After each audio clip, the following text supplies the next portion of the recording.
Hello students, in this video I want to explain you about the structure of glycogen and especially what are the linkages, bonds present in this glycogen, and especially I am going to explain about reducing end and non-reducing ends of this glycogen. And this line is given in NCERT. Glycogen consists of right end is called right end of the glycogen chain. Polysaccharide chain is called reducing end and left end is called non-reducing end.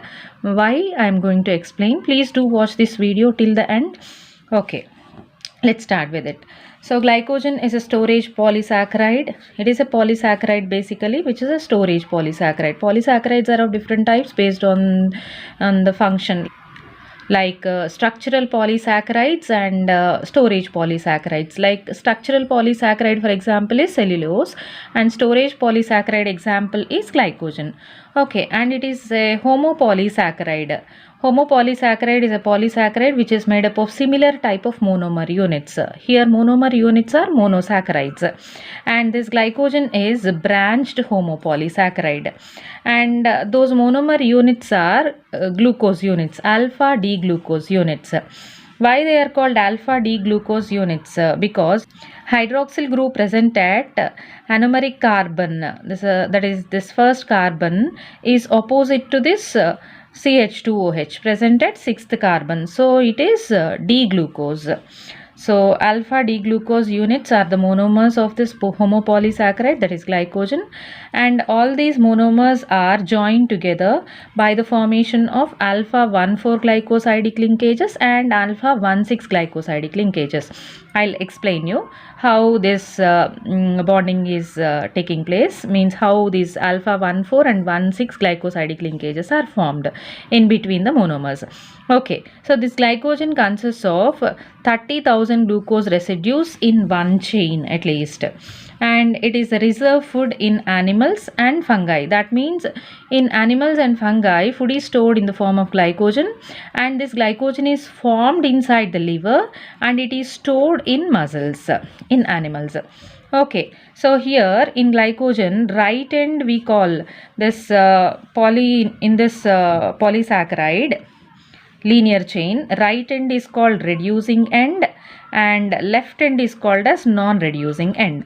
Okay, now let's study how these bonds are formed. Alpha 1,4 glycosidic linkages and alpha 1,6 glycosidic linkages are formed between alpha D glucose units, and why this right end is called reducing end and this left end is called as non-reducing end. Okay, let's see now. So now this is a glucose unit, right? It consists of, it is with 6 carbons, 1, 2, 3, 4, 5, 6th carbon. This is the anomeric carbon. First carbon is anomeric carbon. So here actually here what is present? Hydroxyl group, free hydroxyl group is present. Okay, so bond is formed between the first carbon atom of the glucose of the first glucose unit and 4th carbon atom of the next glucose unit. Here this is the next glucose unit. This is one glucose unit, this is next glucose unit. So in the next glucose unit also at the 4th carbon atom free hydroxyl group is present, right? So bond is formed between the first carbon atom of the first glucose unit, that is anomeric carbon of first glucose unit, and 4th carbon atom of the next glucose unit. Okay, and by the removal of water. It is formed by the removal of water. So from this 4th carbon hydroxyl group is completely removed. From here hydrogen is removed in the form of water. So here bond is formed. Now this bond is called as, let's see bond. This bond is called as alpha 1,4 glycosidic linkage. In the same way, this bond is formed between the second glucose unit and the adjacent glucose unit, that is third glucose unit. Okay, again alpha 1,4 glycosidic linkage, alpha 1,4 glycosidic linkage. Like this linear chain of polysaccharide is formed, and this is actually branched polysaccharide. Glycogen is a branched polysaccharide.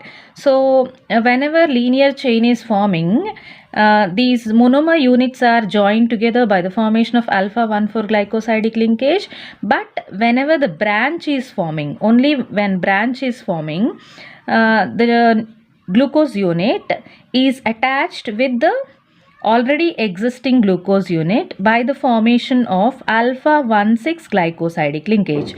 I just repeat, the first glucose unit of a branch is joined with the already existing glucose unit of this linear chain of polysaccharide by the formation of alpha 1,6 glycosidic linkage. I will show you how. Okay, so let's say here branch is formed. This is the 5th carbon atom, this is 6th carbon. So here free hydroxyl group is there, here also free hydroxyl group is there. Here branching is taking place. So this is the anomeric carbon, first carbon of this glucose unit where branching is taking place. So from here hydrogen is released, and from here hydroxyl group is released in the form of water molecule. And here in between these two, what is formed now? This glycosidic linkage is formed like this. Oxygen like this. So here glycosidic linkage. What is this glycosidic linkage called?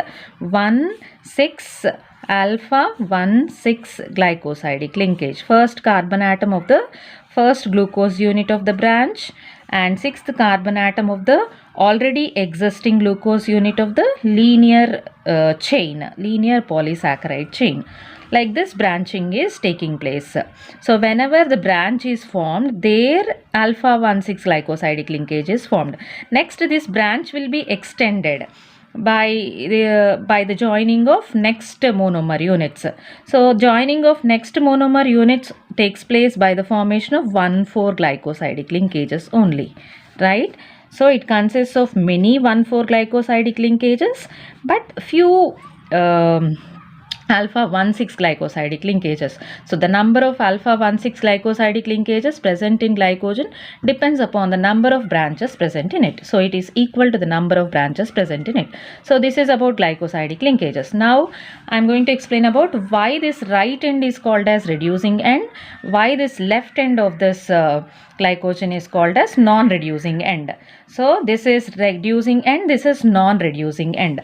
So in this chain also this is non-reducing end. In this branch also this is called non-reducing end. And in this linear chain also this is non-reducing end. Both of these ends are non-reducing. This is reducing end. Why reducing end? Because here anomeric carbon is present towards right side. Right? Let's say this is a glucose unit. Anomeric carbon is present towards right side. So that the new monomer can be added and even it can be removed from this place. Suppose if a glucose unit must be removed from this glycogen, means it is removed from here only by breakage of alpha 1,4 glycosidic linkage. And if this branch must be removed, means from this branch if glucose unit must be removed, means this oxidation breakdown is taking place at this position, that is at anomeric carbon only. So this is reducing end, from where the glucose units can be removed from the chain and where they can be added also. Here as anomeric carbon is present, new glucose unit can be added. So here it is added, no, and at this end first carbon, it is coming and attaching with this 4th carbon of the already existing glucose unit. Like this is the reducing end, right end, because at the right side end only first carbon atom is present where it can be added with the new glucose unit, or from where it can be removed by means of oxidation. So where oxidation and reduction can take place. So this is reducing end and this is non-reducing end. So this is all about glycogen structure. Okay, hope you understood this concept. Please do watch all videos. If you are new to my channel, please do subscribe and click the bell icon. And after clicking bell icon, you will get tab like all. Press on that all so that you will get the notification of all the videos whenever I post a video. Thank you so much.